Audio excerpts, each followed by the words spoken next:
الحمدللہ رب العالمین والصلاۃ والسلام علی رسول اللہ اما بعد۔ کتاب و توحید اس موضوع میں آج ہم دیکھیں گے غلو سے قبریں بت کا شکل اختیار کر لیتی ہیں۔ غلو سے قبریں بت کی شکل اختیار کر لیتی ہیں۔ سال ہی نیک لوگوں کی قبروں کے معاملے میں غلو شرک کا بہت بڑا سبب ہے۔ غلو کئی قسم کا ہوتا ہے، کسی قبر کے معاملے میں غلو کرنا، یا درخت کے معاملے میں غلو کرنا، یا شخصیت کے معاملے میں غلو کرنا۔ یہاں پر مسئلہ نیک لوگوں کی قبریں کا متعلق کا بات ہے کہ ان کے لیے غلو کرنا، ان کے متعلق غلو کرنا، نیک لوگوں کی قبروں کے متعلق غلو کرنا، یہاں پہ یہ مسئلہ آ رہا ہے، یہ موضوع ہے۔ یعنی کہ بعض لوگ غلو سے ان قبروں کو بت بنا لیتے ہیں جن کی اللہ کے علاوہ وہ عبادت کرتے ہیں، جن کی اللہ کے علاوہ عبادت کی جاتی ہے۔ قبروں کے معاملے میں غلو یہ حرام ہے، لیکن ہر غلو شرک نہیں ہے۔ غلو ضرور غلط ضرور ہے، لیکن ہر غلو شرک مشرک نہیں ہوتا۔ ہر شرک کرنے والا غلو سے مشرک نہیں ہے۔ مثال کے طور پر کوئی ایک شخص ہے، وہ قبر والے سے دعا کرتا ہے، قبر والے سے بیٹا مانگتا ہے، قبر والے سے شفا مانگتا ہے، یا قبر والے سے تو یہ تو شرک کر رہا ہے، لیکن کیونکہ دعا عبادت ہے تو یہ شرک کر رہا ہے۔ جب یہ دعا آپ نے اللہ کے علاوہ قبر والے سے کی تو آپ نے شرک ہی ہو گیا۔ لیکن ایک شخص کسی قبر کے پاس آ کر اللہ تعالیٰ سے دعا کرتا ہے، قبر والے سے نہیں، قبر والے کی جگہ کو برکت سمجھتا ہے، جان کر ان کو جگہ کو برکت جان کر دعا اللہ تعالیٰ سے کرتا ہے، ٹھیک ہے نا، وہ دعا اللہ سے کرتا ہے، اللہ تعالیٰ سے یہاں میری دعا اللہ تعالیٰ سنے گا، یہاں اللہ تعالیٰ میری جگہ قبول کرے گا دعا برکت جان کے، تو اس کا یہ عمل غلط ضرور ہے، بدعت ہے، شرک کی طرف لے جانے والا رستہ ہے، لیکن شرک نہیں ہے۔ اس سے یہ کوئی آدمی قبر پہ پھول رکھتا ہے، چادر چڑھاتا ہے، اور اس کا یہ عمل غلط تو ہے، لیکن کیا آپ اس کو شرک قرار دے سکتے ہیں؟ شرک قرار دینے سے پہلے ہمیں سوچنا چاہیے 100 بار۔ یہ چیزیں شرک کی طرف لے جانے والی ضرور ہیں، صحیح بات یہی ہے، یہ بات صحیح ہے کہ اس طرح نبی علیہ السلام کی قبر کے پاس جگہ کو سجدہ گاہ بنانا اللہ کے لیے ہی، اللہ تعالیٰ کے ہی لیے مطلب کرنا، سجدہ گاہ بنانا اللہ کے لیے کہ اللہ جلدی سنے گا۔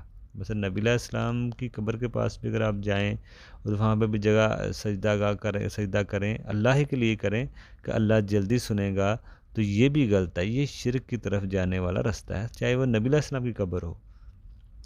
اگر تو نبی علیہ السلام سے آپ مانگیں گے تو شرک ہو جائے گا، لیکن آپ اس جگہ پہ جا کے سجدہ کرتے ہیں برکت جان کے، لیکن اللہ کے لیے کرتے ہیں، تو یہ بھی ناجائز ہے، غلط ہے۔ اس سے بھی اللہ تعالیٰ کا غضب نازل ہوتا ہے، اللہ تعالیٰ ناراض ہوتا ہے۔ بعض لوگ کہتے ہیں کہ قبر والوں کی عبادت کرتے ہیں ہم کو آپ نے بعض لوگ یہ سوال کر رہے ہوتے ہیں کہ ہم تو قبر والوں کو کے ذریعے سفارش ان کو بناتے ہیں، سفارشی واسطے ان کے کرتے ہیں، ان کو وسیلہ بناتے ہیں، ان کو واسطہ اختیار کرتے ہیں، تو آپ ہم کو قبروں والوں پتھروں سے کیوں جوڑتے ہیں؟ پتھر بتوں کی جو بات کرنے والے ہیں اس کے ساتھ ہمیں کیوں ملا دیتے ہیں؟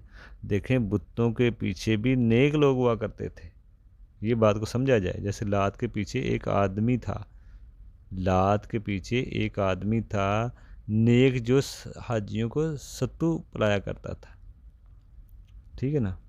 جیسے لات کا بھی تو بت بنایا ہے، لیکن وہ پیچھے ایک آدمی تھا، نیک آدمی تھا، تو یہ آپ سمجھ سکتے ہیں کہ ان کو نیک سمجھا جاتا تھا۔ تو جب فوت ہوا تو لوگ جم کر وہاں پہ بیٹھ گئے قبر پر مجاور بن کے، تو شرک شروع ہو گیا۔ نبی علیہ السلام نے کوشش شروع کر دی کہ شرک ختم کرنے کی۔ نبی علیہ السلام نے پھر وہاں پہ 13 سالوں کوشش کی کہ شرک کو ختم کیا جائے، لیکن چند لوگ ہی مسلمان ہوئے۔ یعنی لات کے بنائے ہوئے بتوں کی عبادت میں لوگ پختہ ہو چکے تھے، اتنے پختہ ہو چکے تھے کہ نبی علیہ السلام کو مکے سے نکال دیا، نبی علیہ السلام کو مکہ چھوڑنا پڑا، وہ اتنے پختہ اور پکے لگے تھے، یعنی کہ اپنے بتوں کو انہوں نے نہیں چھوڑا، اللہ کے نبی کو مکے سے نکال دیا۔ تو اس سے پتہ چلا کہ شرک کا آغاز کیسے ہوا، قبروں پر مجاور بن کر بیٹھنے سے ہوا، غلو سے ہوا۔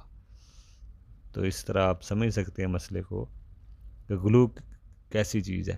جیسے سنن ابو داؤد کی حدیث ہے، نبی علیہ السلام نے لعنت کی ہے قبروں کو زیارت کرنے والی عورتوں پر، اور قبروں پہ مسجدیں بنانے والوں پر، اور قبروں پر چراغ جلانے والوں پر. ٹھیک ہے، یہ حدیث ضعیف ہے، لیکن کچھ ایسے آثار ملتے ہیں کہ اس طرح کرنا جائز نہیں ہے.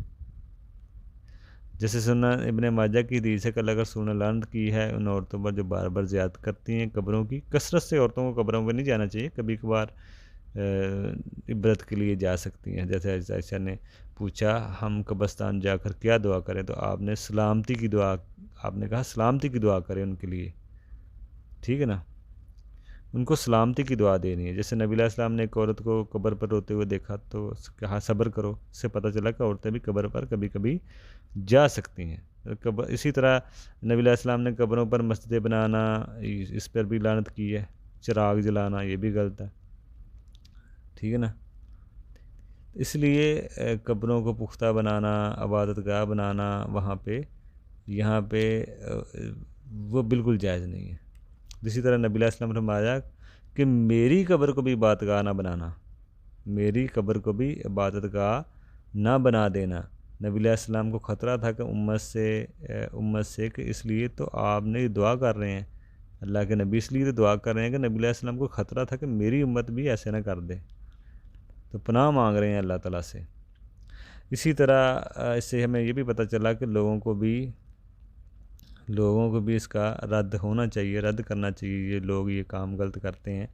اور امت محمدیہ میں شرک، بعض لوگ کہتے ہیں جی ان لوگوں کا بھی رد ہو گیا اس بات سے کہ نبی علیہ السلام نے فرمایا کہ میری امت کو میری قبر کو سجدہ گاہ نہ بنانا. تو اس سے ہمیں یہ بھی پتہ چلتا ہے کہ ان لوگوں کا بھی رد ہو گیا جو کہتے ہیں کہ امت محمدیہ شرک نہیں کر سکتی. یہ مسئلہ کسی صحابی کے بارے میں ہو سکتا ہے کہ نبی علیہ السلام فرمایا میرے صحابہ شرک نہیں کر سکتے، یا پوری امت اکٹھی شرک نہیں کر سکتی. اب اس کا یہ مطلب نہیں ہے کہ اس امت میں کوئی شرک کر ہی نہیں سکتا. اس امت کے بارے میں بھی نبی علیہ السلام کو خطرہ تھا کہ یہ شرک کر سکتی ہے. ٹھیک ہے نا، اس امت کے بارے میں بھی خطرہ تھا آپ کو کہ شرک میں مبتلا ہو سکتی ہے. تو یہ ہمارا موضوع تھا کہ غلو سے قبریں بت کی شکل اختیار کر لیتی ہیں.